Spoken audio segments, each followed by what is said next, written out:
Restoring the soul.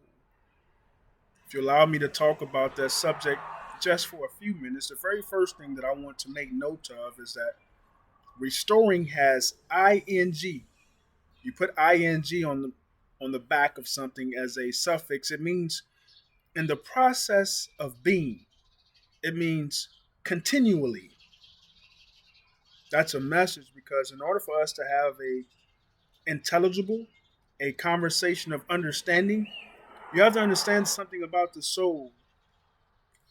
See, the spirit, when you are saved and you give your life to Christ, the spirit right away, you have this new spirit that see you had a dead spirit before that. Why? Because as a result of this sin nature that we inherited from Adam, our spirit was dead, meaning that we were separated from God. That was a consequence of what he did when he was no longer in the Garden of Eden. He was separated from God. So right away, when you get this new spirit, that is what it means to be born again. Literally, you are born anew from heaven because this spirit is new and it connects you to back to your source. That happened right away. But what does not happen right away is your soul being saved. It is a continuous process. Why? Because the soul is what connects me to earth. It allows me as a spirit being to have this connection to earth through the by way of what I feel, by way of the ability for me to think and to make choices. All happens in the soulless realm. So the fact that you can feel, think, and make choices, it connects you to the now and to what happened on yesterday. Why? Because you can still think about it. You can still feel it. It's all in the soul. The soul doesn't forget.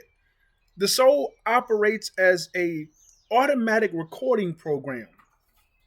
That's what happens in the soul. That's why it needs restoring. So I find myself in a very familiar passage of scripture, and I want to highlight some points about restoring the soul. Psalms 23, verse 2 and 3 is what I want to unpack. Here's what it says, and then allow me to pull some things from it. Psalms 23, verse 2 says that he maketh me to lie down in green pastures. He leadeth me beside still waters. And here it is, verse 3, just the first part. He restores my soul. The very first thing I want you to know as we unpack this is that there is a divine order. See, in order to get to verse 3, where he restores my soul, there are some things that happen in verse 2 that's connected to how your soul gets restored. Here's the first point. When we read the word make it in our English terminology, we are thinking of somebody forcing, but God doesn't force. He didn't force Adam not to eat of it. He didn't force any of the decisions that you made up until this point. He doesn't force you to do anything. He gave you this ability in this soulless realm to have a choice. So he doesn't force. So what is he saying when he says, he maketh me to lie down? In the Hebrew, that word make it means to enable, to cause. If you read it in the Amplified version, it says he lets. So enable or to let. He lets me lie down in green pasture. The very first thing of this divine order in restoring the soul is the moment that you choose, because he's enabling or he's letting you. What he's saying is the first step of restoring your soul is you have to surrender your will. He already has this green pasture, meaning that it is the desirable, it is the preferable, it is the way for you. But because he does not force, he's already set it up. But you have to choose it. So you have to surrender your will. That's step one. Step two says he will lead you, but he cannot lead you until you surrender. That's what I want to unpack. Before we get to step three is your soul being restored.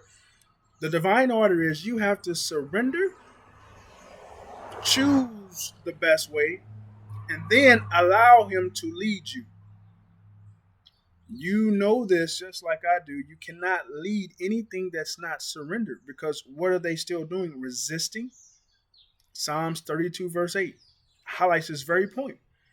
It says, God wants to lead us with his eye upon us, and he's trying to lead us, but he says, don't resist. Don't be like a horse that you got to put the bit, or a mule where they're stubborn. Don't be stubborn where he has to put the bit in your mouth and make you go a certain way. So back to this verse 2, he says, he enable or causes me to lie down. What are you lying down in? You're literally surrendering your will. How does he enable or cause it? He already has it set up. He tells us that in plenty of scripture. He has already made you with a plan, and he's trying to get you to lie down in that. But first, you have to surrender. Give the analogy of a parent. A parent has already had some experience on life, knows some things that is not good for the child, but life is undefeated. Sometimes it just has to teach a person itself. And when that child goes and experiences life, a great parent, a loving parent, still has that same green pasture that says, come back. And when they come back into the fold, now you can lead them. That's what God wants to do with our soul. There are some things that happen in life, and you're saying, there's no way, I don't know how, and it brought you to your very knees. I want to encourage you today that sometimes it's at your very knees where you're at, right where you're supposed to be. Now you can surrender your will. There's other of us who we already know that the green pasture is God's way. It's the best way for our lives.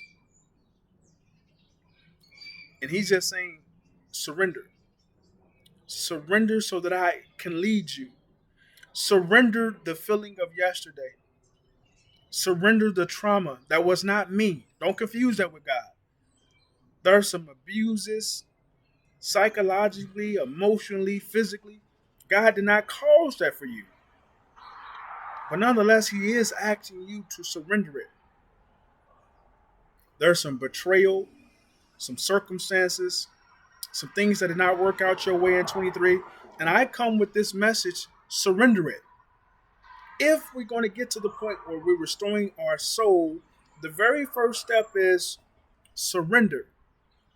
Surrender it and says, God, this is not for me. This is not what you caused. This is not what you wanted for me. This unforgiveness, this bitterness, this hurt, this betrayal, this regret, this mistake that I keep pondering over, I give it to you.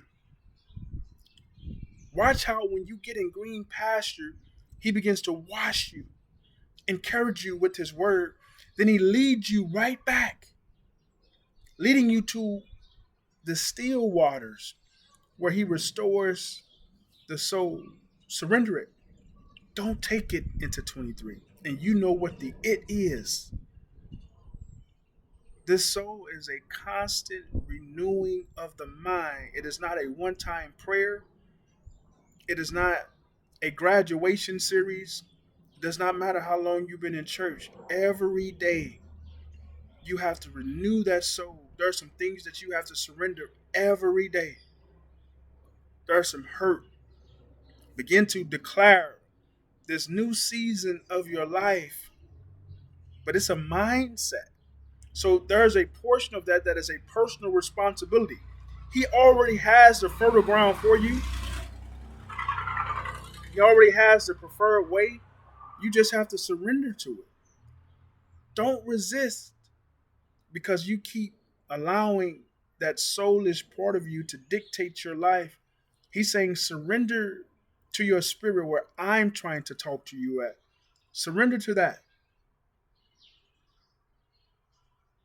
If you thought that, well, I just thought that once I came to Christ and I said a certain prayer, And because I went last week and I gave that to him, I'm letting you know that life is full of experiences. It is full of circumstances, which is why this is a continuous process. The thing that hurts you yesterday, something else may come tomorrow. This is why it's constantly anew. Surrender so that he can lead you, and then make a conscious mindset to do your part. Go before him, constantly eat of this word.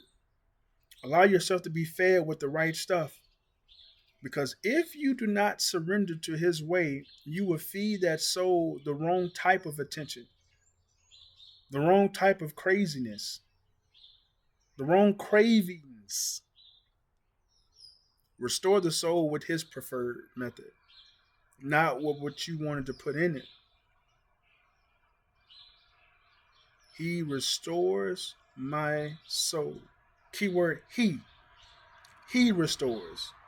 Not a person, not a substance, not a thing, only God. He does so with his word. He does so because your spirit is on the inside and it comes with power. But surrender to it.